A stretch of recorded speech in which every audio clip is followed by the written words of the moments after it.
Промена на полот на товар на фондот. Трансродовите лица кои ќе сакаат да направат операција за смена на полот, веќе не ќе треба да плаќаат десетици илјади евра за ваква интервенција во странство. Операциите ќе ги врши врвен експерт од Србија, а сумата ќе ја плати државата. Во земјава веќе има еден кандидат, вели министерот Филипче. За сметка на фондот тие операции, интервенции кои што до сега се плаќаат приватно, ќе биде можно да се прават на клиниката за детска хирургија.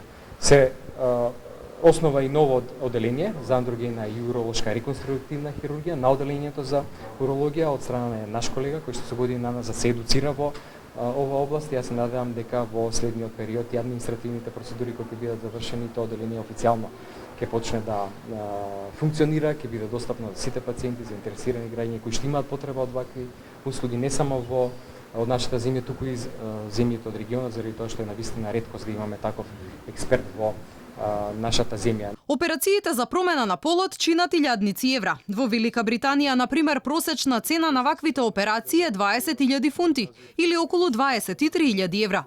Во земјава ваква операција направиле најмалку 5 лица. Последниот од нив полот го смени во 2017 година во приватна болница во Скопје. И додека надлежните имаат поинакви приоритети, во Македонија десетици пациенти со сериозни заболувања преку медиумите и социјалните мрежи ги молат хуманите граѓани да им го спасат животот. Само на Facebook страницата Донации МК преку 10 пациенти за само еден ден побарале помош во донации.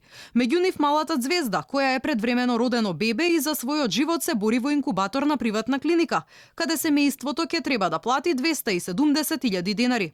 6-годишниот Борјан за лекување соматични клетки во Кина мора да собере 23.000 евра.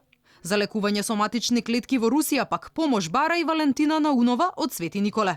Ивана Алексова и Андреј Стојанов се лица со церебрална парализа. Нивното лекување во Србија односно Русија чини десетици илјади евра, сума што нивните семејства не можат да си ја дозволат.